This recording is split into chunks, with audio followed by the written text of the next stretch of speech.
Hello and welcome to my channel. In today's video I will do some tutorials to show you how to fly the Cessna 172. Without further ado, let's get started. Before I start my takeoff, I wanna brief to give you an idea on this procedure. Let's begin. The surface wind is calm, therefore I'll keep my ailerons to neutral. I'll maintain the runway heading till 500 AGL, which will be 900 feet on the altimeter. Then I'll start my left turn to the crosswind leg. The runway is long, so the takeoff will be normal with flaps up. My takeoff speed is 55 knots. The climb speed will be 73 knots, which is the best rate of climb speed. I already did my takeoff checklist, and now I can start the takeoff. I push gently the throttle to full in. I keep the aircraft on the runway center line using my rudder pedals. I glance at the engine instruments to check that the indications are pointing to the green bands. Speed alive. 55 knots. I apply gently a back pressure on my yoke. At liftoff, I keep the dash edge reference line a little bit below the horizon to let the aircraft accelerate under the ground effect conditions. As my speed gets closer to 70 knots, I raise my dash line reference to the horizon line to maintain my climb speed, which is 73 knots. I keep my turn coordinator, wings level and ball centered to maintain the runway heading. I monitor my altimeter to be prepared for the crosswind leg turn. Upon reaching 900 feet, I look at the left side through my window to pick a landmark, a beam of my aircraft. This will be my next heading. At the same time, for the flight safety purpose, I check for traffic and make sure it's clear before initiating the turn. The other way to determine the crosswind heading is by monitoring the runway heading position on my DG during the turn. As it moves by 90 degrees to the right on my DG, I'll stop the turn. And I can keep doing this for all the other circuit's legs until final. Now I can start my left turn with standard rate turn using my turn coordinator. I keep watching for my altimeter. I'll stop the climb at 1400 feet. My runway heading is coming to 90 degrees mark on my DG. I will start slowly rolling back to wings level. At 1000 feet AGL, which is 1400 feet on my altimeter, I'll stop the climb. I set power to 2000 RPM. I trim and stabilize my aircraft. Traffic on the left checked. I start another left turn to establish myself on the downwind leg. I watch my heading for another 90 degrees movement on my DG. Now my runway heading is getting closer to 180 degrees mark on my DG. I start rolling back to wings level.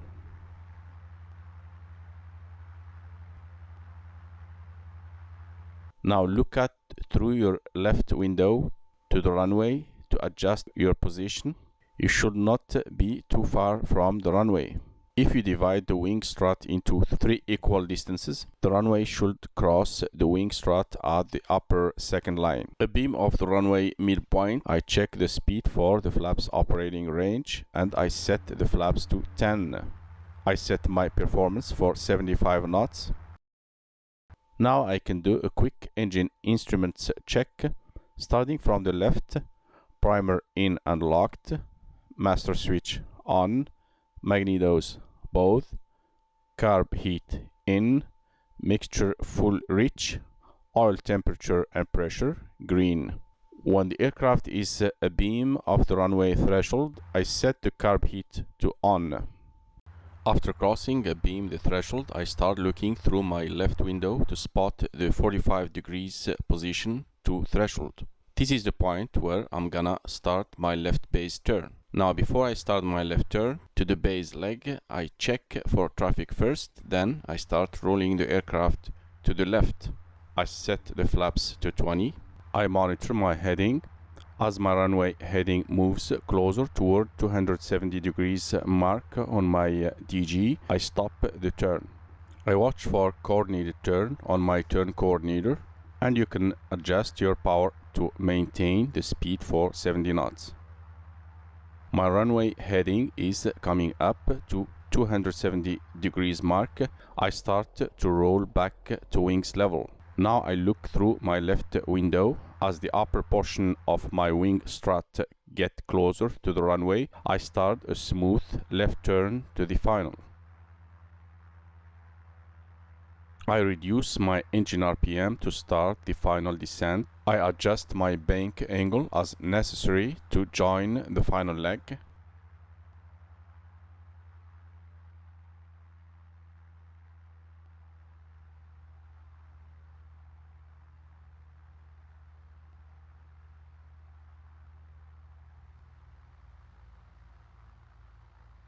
I maintain a constant distance between my dashboard edge and my flare point. To obtain this distance, first divide the distance between the dashboard edge and the upper end of the sky view to 3 segments. Then the distance between the dashboard edge and the flare point is 1/3 of this total distance. I maintain my aircraft attitude with my yoke, and I control my landing speed with my throttle. I always prefer to land with flaps 20 when I'm doing my touch and go. Upon crossing the runway threshold, I start reducing the engine power slowly to idle. I apply back pressure on my control column to bring the aircraft nose up to cruise attitude. As the aircraft starts sinking, I smoothly bring the nose up toward climb attitude until touchdown. Flaps up, carb heat off, then I apply full power for another takeoff. Then I follow the same procedure as I showed you for the other circuits. In this tutorial, I'll be doing some training of flying the climbs and cruise, then descents. All will be focused on the procedure and steps we follow to reach these different performances. I will first show you how to initiate a climb while we're established in cruise flight. Let me first pick a visual reference for the heading I'm gonna fly during this training. The furthest one is the better, so I'm gonna pick this mountain as my heading. Now I'm gonna keep this heading by flying straight and keeping my altitude, which is currently 2,500 feet. Since the climb requires a full engine power, I prefer to do a quick check related to the engine indications and control to ensure that first the engine is running normally and then the engine configuration for climb is set properly. I'm gonna start this check with the engine oil pressure and temperature, green, primer in and locked, master switch on, magnetos both, carb heat off, mixture full rich. Now the check is complete. I look at approximately to the direction of my climb and confirm verbally traffic clear. Then I start the climb by first applying gently a back pressure on my control columns to bring my dash edge to the horizon line and let the aircraft decelerate. Using the turn coordinator, I keep the ball centered using my rudder pedals and wings level using my control wheel. I watch my speed indicator. As it moves closer to my climb speed, I apply a full throttle. Then I adjust my pitch trim to relieve my column controls pressure. Now for the climb speed, this depends on the type of the climb we want. And we have 3 choices: climbing for the best rate of climb, climbing for the best angle of climb, or simply climbing for normal cruise climb. When flying Cessna 172N model, we use 73 knots for the best rate of climb, 59 knots for the best angle of climb, and 75 to 85 knots for normal climb. And you can achieve any one of these three different climb performances by changing the nose pitch angle. To control the pitch angle, I use two references, the horizon line and the dashboard edge line. If I position my dashboard overlapping the horizon line, you can see here it gives me roughly a speed of 73 knots. I can now remember that this is the pitch attitude to fly the best rate of climb. Now I move my pitch a little bit higher over the horizon line. This will give me approximately an indicated speed of 59 knots. Now I can remember that this is the best angle of climb attitude. Using the same principle for the normal climb, I will lower my pitch attitude, this time below the horizon line, to a position that will give me an indicated speed between 75 and 85 knots for a normal climb. Now if I want to gain more experience flying these different climb types, I will simply play with my pitch angle and watch for my speeds. Now let's see how to go back from climb to cruise. Actually, it's very simple. First, I lower the aircraft nose to cruise attitude using the same references I discussed earlier, the horizon and the dashboard edge. The cruise attitude will be reached when the distance between the dashboard and the horizon is approximately the third of the total distance between the upper sky view end and the dashboard edge. After establishing the cruise pitch attitude, I let first the aircraft accelerate toward my cruise speed, approximately around 100 knots. Then I pull back my throttle to 2400 RPM. And you can adjust slightly the RPM to achieve your planned speed. Then I lean the mixture properly.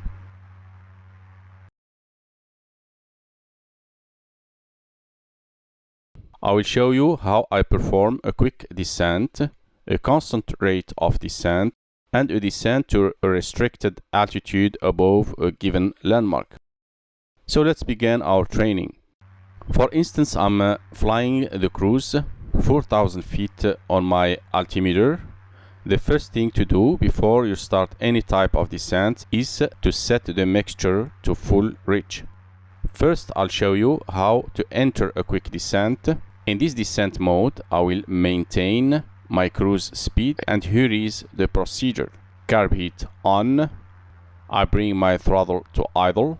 I'll let the aircraft nose to pitch down. The key here is that to enter this mode of descent, I only use the engine power and no need to change the speed or trimming the elevator. Since the engine power is at idle, to prevent the carburetor icing, we need to apply smoothly and briefly a full power for each 500 feet of altitude loss during our descent to warm up the engine.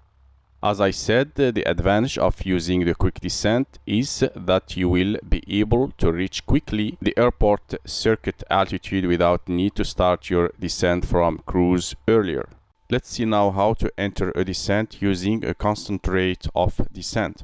First, I lower the nose and watch for my vertical speed indicator until it reaches my target rate of descent. For instance, it's 500 feet per minute. Then I maintain this pitch attitude while I adjust my engine RPM using the throttle to keep my speed within the green band. However, if the air is turbulent, I adjust the engine power to keep a speed at 97 knots. The advantage of using constant rate of descent is that it allows us to plan our descent point using our watch and knowing when to start our descent. Other advantage is that keeping the engine warm and preventing the carburetor icing. The last descent method I wanna show you is a descent to a restricted altitude when flying in VFR. This restricted altitude can be a part of a VFR approach procedure, and this altitude usually has an associated landmark such as a town, lake, or mountain, and so on. The purpose of this demonstration is to show you when and how to start and achieve this restricted altitude with a good timing. Let's move now to this part of training and show you how to perform a descent to a restricted altitude above an assigned landmark. For instance, I'm flying level 4,000 feet as it's shown on my altimeter, and I'm flying straight to this mountain. Let's suppose that an airport is located around this mountain and I have to cross this mountain at or below 2,000 feet to comply with this airport VFR arrival rules. To fly this, I have to answer these two questions. First, when can I start the descent? And the second, what's the correct descent pitch altitude that gives me the correct descent path which will take me to my target altitude just before reaching the mountain. Let's see now how to perform this correctly. Here I'm gonna keep flying straight and level and watch for the gap between my dashboard edge and the mountain.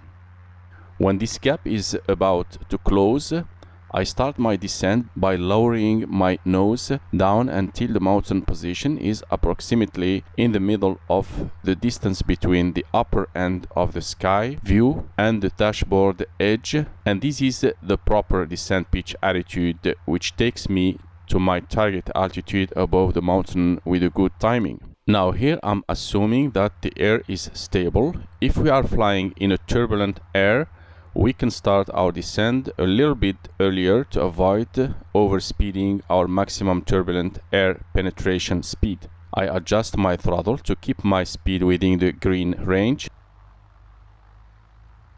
Now I'm getting close to my target altitude. I start slowly leveling off, and you can see here how I reached my 2,000 feet target altitude with a good timing just before reaching the restricted area. Hopefully this will help you to practice your Cessna descent during your training. Thank you for watching and see you in the next video.